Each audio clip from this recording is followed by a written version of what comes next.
So this is the first time that I've ever seen it happen. It probably happened in the past, but I don't think it did. I've only been closely following politics for the past 5 years, so it might have happened in the past, but I've never seen any media instrument openly endorses a political candidate. Now, you might interpret it as them saying, oh, things are so dire, we can't trust Trump, we hate him so much that we go out of our ways to endorse Biden, but to me, it seems like they're showing their hand. We've known forever that the media is biased against Trump and against Republicans and against right wing uh, um, people. Never, I think, ever in the history of the media was an entire, um, entire media operation like the Washington Post had supported or endorsed a political candidate. Okay, not even CNN, not MSNBC. Maybe I'm talking out of my ass and I completely missed it. I admit that. But even CNN, MSNBC, the most biased news sources, who we know hate Trump and are pro-Democrat, they're basically uh, uh, uh, uh, another limb for the Democratic Party to push their propaganda. We know what Chris Cuomo is going to vote. We know what Don Lemon is going to vote. We know what Rachel Maddow is going to vote, but they never openly, the channel never openly endorsed uh, a political candidate, let alone a presidential candidate.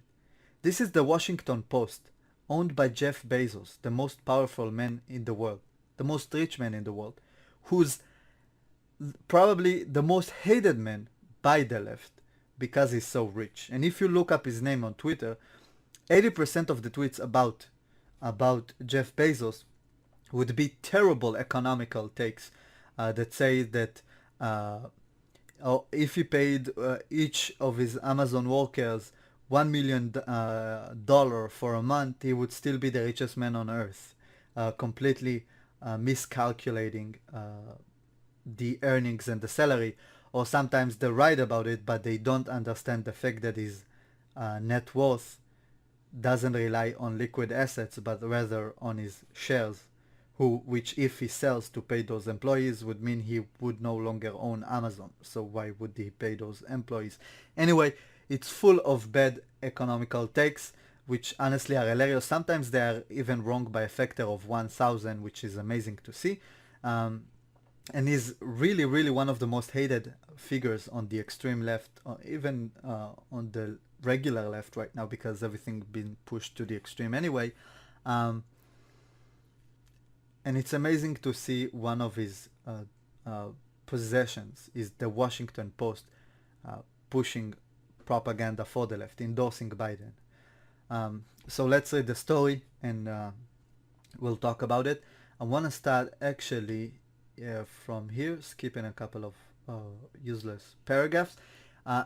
In its opinion piece endorsing the former vice president on Monday, the newspaper editorial board knocked President Trump several times. Writing the president's negative example has demonstrated how essential in a president are decency, empathy, and respect for other human beings. The board added that Trump had few accomplishments for his first term and no agenda for his second.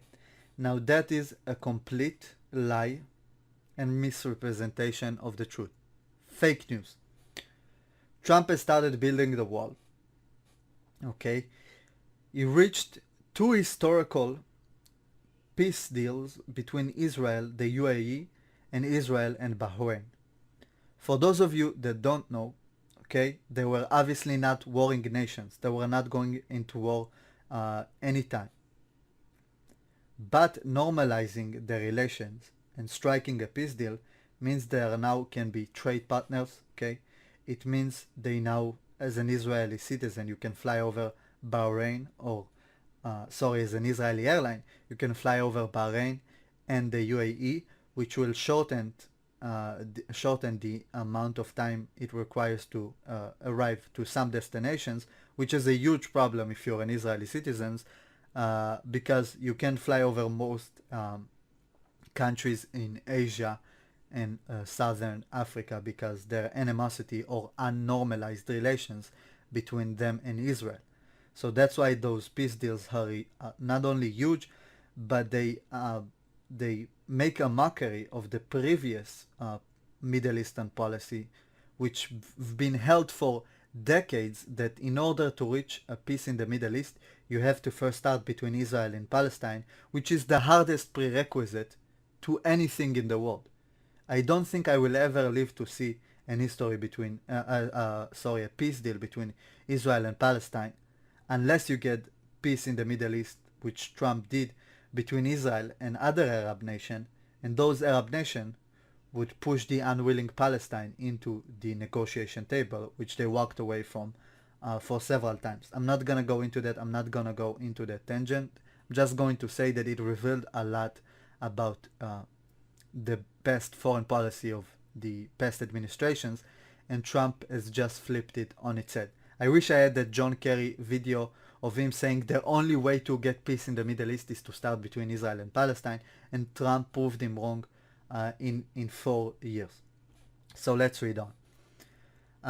The board said Biden would be qualified to meet the challenges in the nation that have been created, exacerbated, and neglected by the incumbent.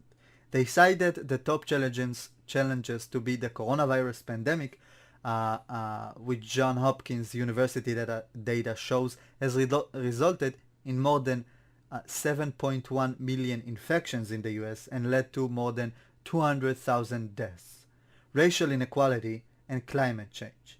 Underlying them all is the question of whether the US democracy is any longer capable of meeting even one such challenge, let alone a host of them. Here is where Mr. Trump has done the most damage, and where Mr. Biden is almost uniquely positioned for the moment he would restore decency, honor, and competence to America's government, the editorial board stated. Now, I don't know how a guy who's demented and clearly is unhealthy, okay? If you elect Joe Biden, you essentially elect Kamala Harris. Let's face it, even if Biden won't die into his during his presidency, he won't be healthy enough to function as a president. And even if he would be puppeteered by the Democratic Party because he's obviously demented. He's not all there. He can't even remember where he is. He said it himself that he won't do a drug test before the next debate because we know he would pop for uppers or something that, or some performance enhancing drug that he needs to use in order to function in a debate. Okay? He would not bring decency because he constantly smells the hair of young women. Zero honor and obviously no competence because he can't function as a president. Let's see.